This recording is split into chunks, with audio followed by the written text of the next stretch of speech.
Alright guys, welcome back to Unit 3. We are finishing up the end of Washington's presidency. Where we left off last was when Washington signed the Neutrality Proclamation saying that we would be neutral in France's revolution, in the French Revolution. Well, that same year, the very next year, in 1794, we started to have some problems with Great Britain. The British were seizing American merchant ships. Essentially, when they docked in Great Britain, they would basically steal the ship, confiscate the ship and all the things on board. And then they were taking any American sailors that were on board and jailing them, which is illegal. So we needed to negotiate some kind of truce and situation with the British. Now, we have been trying to negotiate with them previously. Remember, we were still having problems getting the British to leave all of their forts in the Northwest Territory.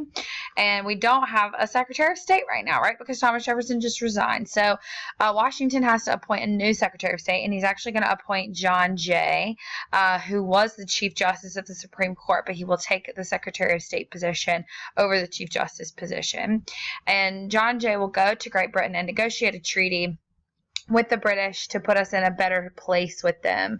And it's going to be called Jay's Treaty. You know, we sign it with Great Britain. John Jay works it out, so we call it Jay's Treaty. And in Jay's Treaty, the British agreed to pay for all of the damages to the ships that they took, and that they agreed to leave all of our forts in the Northwest. And in exchange, we agree that we're going to go ahead and pay off all of our debts to the British. Now, by this time, Spain is feeling really left out. You know, we've been doing all this stuff with France. We've just signed a new treaty with Great Britain. Spain is worried that Jay's Treaty means there's an alliance between us and Great Britain, and that alliance might end up hurting Spain, or we might target Spain. So they're getting a little antsy. So John Jay sends someone else in the State Department, a guy named Thomas Pinckney, over to Spain to negotiate a trade, or not a trade deal, but a treaty with them as well to settle some of our previous disputes. If you remember, during the Articles of Confederation era, we were having problems figuring out where the border of Florida was. They kept trying to say that all of this area, this darkened piece right here, they kept trying to say that this was Florida. That's not Florida. So we sign another treaty called Pinckney's Treaty with Spain, settling the border of Florida and then settling a few trade disputes that we had been having with Spain as well. So things are looking good, pretty okay for us foreign policy wise. You know, we're signing some treaties, State Department's doing what it needs to do. At home, however, we are starting to see some new enemies. So settlers are starting to pour into the Northwest Territory. Now that we've passed the Northwest Ordinance and the Land Ordinance, and we've organized that area of land, and we're selling the land for so cheap, tons of people are starting to move there to settle it. Unfortunately, people already live there. Native Americans already live there. So violence starts to erupt in Ohio and in Indiana between the settlers and the Native Americans. The same problems that we saw on the East Coast when the British immigrants first came to North America in the 1600s. So Chief Little Turtle, who you see down here in the bottom left, is going to rally up a confederation. If you remember, a confederation, it's like a loose alliance between a group of Miami Indians and a group of Shawnee Indians, and will rally them together to fight the American settlers and the American soldiers in that area, and will force them to turn back. So the governor of the Northwest Territory is this guy you see in the middle, Governor Arthur St. Clair. And so he has to figure out what to do here. So he sends more troops into the Northwest Territory to force the Native Americans to give up their land. So now we're going to see basically some fighting going down between Chief Little Turtle's allies and his warriors versus American soldiers. In November of 1791, Little Turtle will win his greatest victory over that any Native American tribe had ever had over a white European army. So it's really going to show us by that time we got to pick it up. We got to figure something else out here, because this is just not going to work.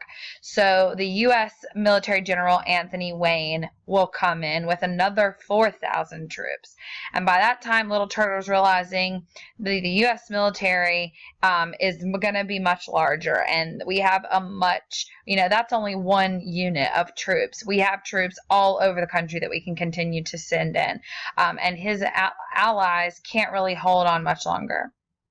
So he starts urging for peace and says maybe we should, make peace with the Americans, stop fighting. And as soon as he says that, he loses all support. His people are like, you're abandoning us, you're selling out. You rallied us together and you're trying to get us to fight for our land and our lives, and now you're just giving up as soon as it seems hard. So once his allies and his support starts to fracture, they fight their last battle in 1794, the Battle of Fallen Timbers. In my opinion, that's the coolest battle name of any battle ever to happen. But the Battle of Fallen Timbers, that will be where the American troops win their final victory over Chief Little Turtle and his Miami Indians. So the next year, we'll sign a new treaty with the Native Americans in the Northwest region, and it'll be called the Treaty of Greenville. And in that treaty, we're going to force the Native Americans to give up large territories of their land in Ohio, Indiana, Illinois, and Michigan. So this entire region up here, we're basically taking away the Native American land that was there and giving more land over to white settlers. And in the treaty, we promise that the Miamis will be able to keep what little land they have left. We know that that's not actually going to be the case because every single time white people promise Native Americans we won't steal any more of their land, it always ends up happening anyway. All right, so I told you that Washington is only going to serve 2 terms. He comes to the end of his 2nd term and he's just burnt out. He's done. So, Jefferson has resigned. He's at a bit of a chaotic time at the end of his presidency. So in 1796, he's like, this is not for me anymore. I'm going to step down. So the Federalists will nominate John Adams for president, and the Democratic Republicans will nominate Thomas Jefferson for president.